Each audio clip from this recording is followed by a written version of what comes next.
Welcome to It Takes Two. I'm Blair. I'm Chris. And today we are going to talk about the Dan Schneider apology interview video that we saw. Listen here, we already reviewed the Quiet on Set documentary. Go back and watch that. We just go put a bow on everything with Dan's apology. He sent out an apology when the release of this documentary came out. And we just want to touch base on it. Mm-hmm. You ready, Blair? I'm ready. Let's get into the apology. Let's get into our thoughts when we first heard that there was an apology and saw that it was actually an apology on his page. Okay. To where things like that. What did you think first when you saw that he did an apology video?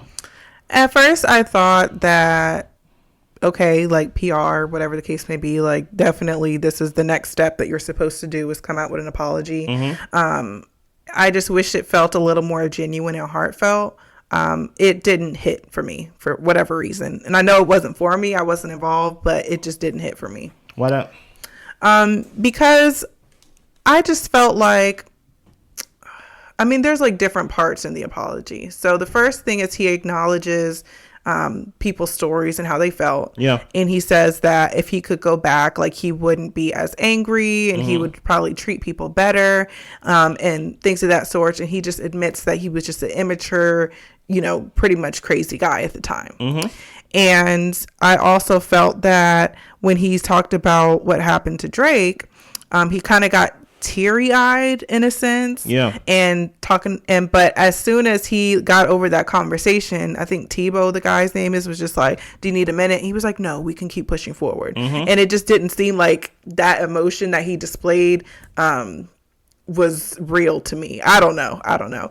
Maybe at this point in his life he has matured and he knows that he was like young and dumb, but I don't know if he spoke to the gravity of his young and dumbness and how that impacted the people involved and how it really shaped their lives to the point where people are in therapy to this day. Yeah. So, and I don't know how he could do it. I couldn't give a better way to do it, but it just kind of felt like this is what I need to do because this came out and I'm saying I'm wrong. I'm acknowledging and admitting my faults. And he even went to say, like, if the jokes aren't funny nowadays, you can just take them out of the show, and he talks about how things went through a process where the heads were there and all these, the parents were there. He's like, if people didn't tell me that it wasn't funny or they didn't tell me they were concerned or there were issues, then how am I supposed to know? Like, I can't change that.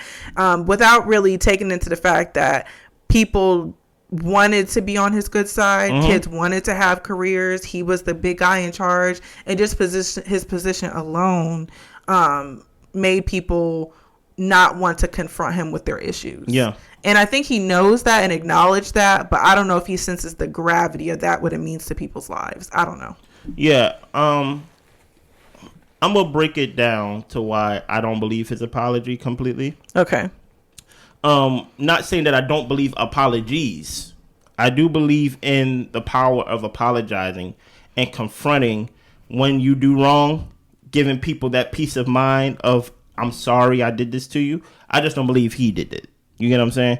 Number one, the timing of the apology. Knowing that the documentary came out, knowing that there was going to be some blowback. Before this even documentary came out, there'd been blowback on his name since he was fired. You get what I'm saying?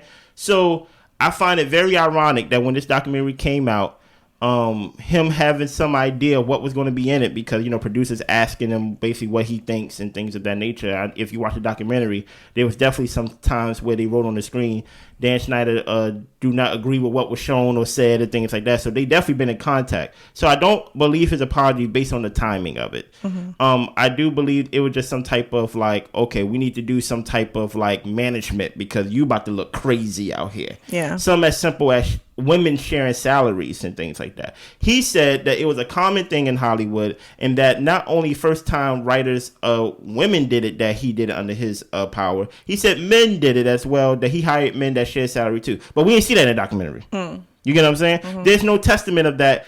Only thing we have is your word, right? And I understand that you may say something across the lines of it was my immaturity. It was basically me being young and dumb, but you wasn't 16.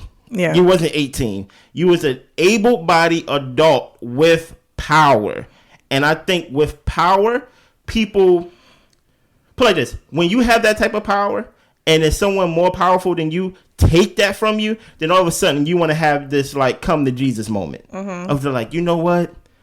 there was some things I did, and there's some people I owe an apology to, and there's some no, give them the apology then. Yeah. You know what I'm saying? Cut a check or something like that. You know, those salaries that was missed, those women that was abused in the writer's room and things like that. And then here's the thing about it. I think the reason why I don't believe the apology as well was it was more of I'm going to correct the bad things that were said about me more than an apology in itself. So in a way, if he just came out and just apologized and left it at that, I think I would have been like, I still don't believe you, but like, and okay. I think that's true too, because when, first of all, the interviewer guy was somebody who was previously employed by him, which I feel like lacks the... I get it, but I honestly didn't have a problem. I feel like that lacked the indifference to the topic. Okay, I see it that way. So, I mean, this is somebody that gave this man a job and hired him and maybe did something good for his career. Okay. Also, I felt like the interviewer didn't ask follow-up questions. It was pretty much, hey, Dan, not cool.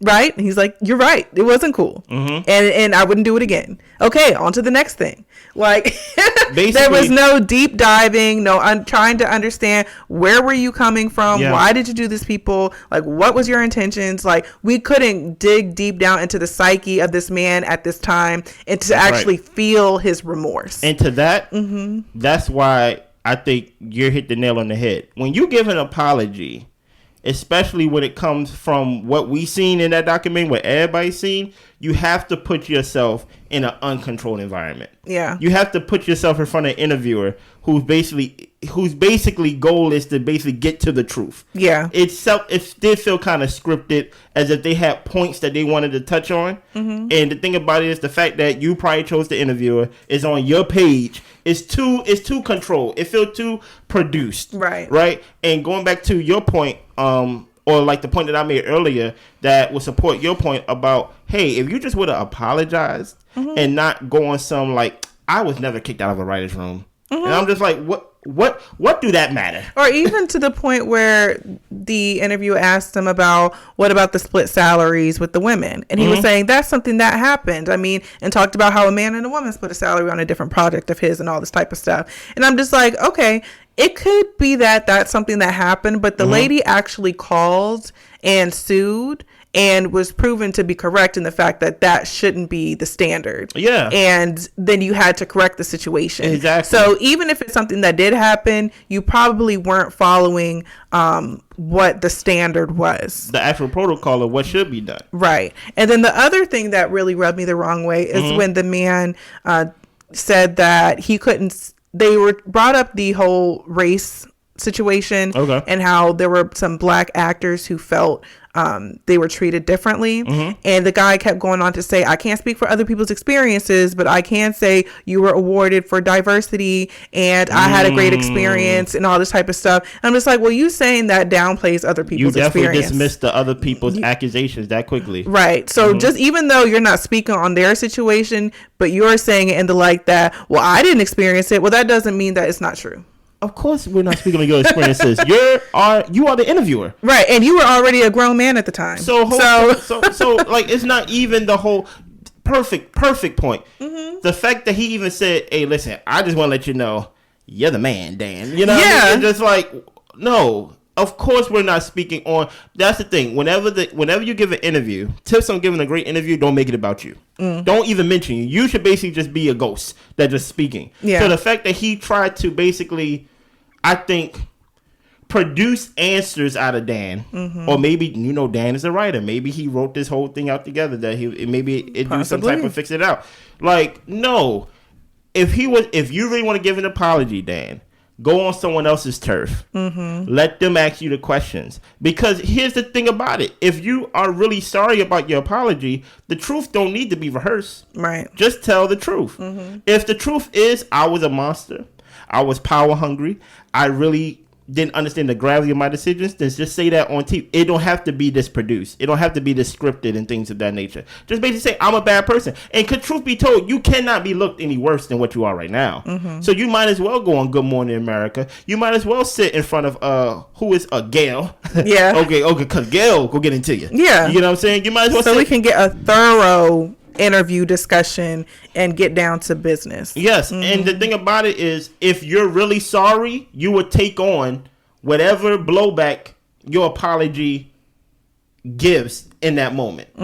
If you're really sorry, and I'm not in the business of, like, is he really sorry and things like that. I'm more in the business of, this is what you did, right? And these are the consequences of what you did. You did all these things to the point where the same people that hired you and put you in positions of power, eventually they fired you and things like that. And that's not me, quote unquote, championing them and basically putting them in like, oh yeah, they did what's right and things like that. Once you become more of a problem than like actually bringing in money, then of course they go get rid of you. But this whole idea of you basically using this apology as basically a PSA of, hey, I didn't hire Brian Peck. Right.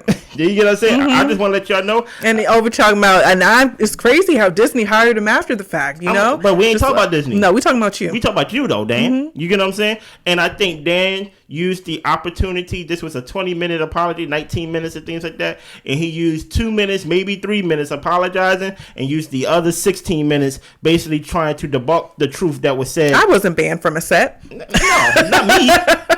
But why does that matter in the old? Like, for one, we do not view you the way we view you because you was banned or not banned on the set. Yeah. Stop playing with our intelligence and things of that nature. Anything else you want to add to this apology video? Your thoughts that we need to hear. I felt like he could have kept it. I felt like it was trash. Yeah. I mean, go on to talk to a real interviewer. I don't know if this man interviews or not, this time of day or whatever, but he was there, it feels like, to cape for Dan, his former boss. Truth be told, so I don't even want an apology. Yeah. I mean, honestly, I'm over it. Yeah, I don't even want to. You can't convince me of nothing, honestly. But I mean, if that's what you want to do to get people to really feel you, I mean, go to a real interviewer. So. Yeah, and I'm saying I don't want an apology. Yeah, because I wasn't done wrong. Right. If you really feel sorry and you really want to find some resolve for people, apologize to those people off camera. That won't fix your image. Right. That only they will know. You get what I'm saying? Because now that you want to apologize, like, he still produces like shows and things like that. Like, he still want to work. So it always makes me feel like there's like a motive behind the motive. You know what I mean? But if you're really sorry, forget coming on TV, forget coming on YouTube and things like that, apologizing. Find those women writers, right? Find those parents. You get what I'm saying? Talk to those people that you the one person that come to mind is that black boy who was a boy at the time, and you was scared to really be around him because his mama was hands on. Yeah. And then you fired him for season 2 and things of that nature. Apologize to that family. Yeah. You know what I'm saying? And cut a check. You know what I'm saying? Because put your money where your mouth is, literally. Okay. You get what I'm saying? Because my thing is, the fake tears with the whole thing, the thing happened to Drake and then he really tried to get some tears to fall down. It's not about only Drake, though. Yeah. It's about what happened under your reign. And under your reign, it was hectic as hell. Yeah. You get what I'm saying? Anything else? That's it. Listen here. This is where we did our part. We talked for 13 minutes straight. Now, y'all need to comment. Because the video doesn't end when we start talking. It ends when y'all start commenting. I want to hear y'all thoughts of what y'all thought about the apology. Don't let us lead the witness. If you feel like this was a good apology, that he did his part, we ain't going to delete your comment. We just go read it. Yeah, it's up for the discussion. Exactly. It's up for the discussion. So please, in the comments below, write down what did y'all thought or what do y'all think about that apology from Dan? Did you thought it was good enough? Do you think like he needs to do more? If you do feel like he needs to do more, what is the more? You know what I'm saying? Subscribe, like, comment, check out the review of the documentary that we did. Check out this video, share it, all the above. Anything else? That's it. Y'all be good. Bye.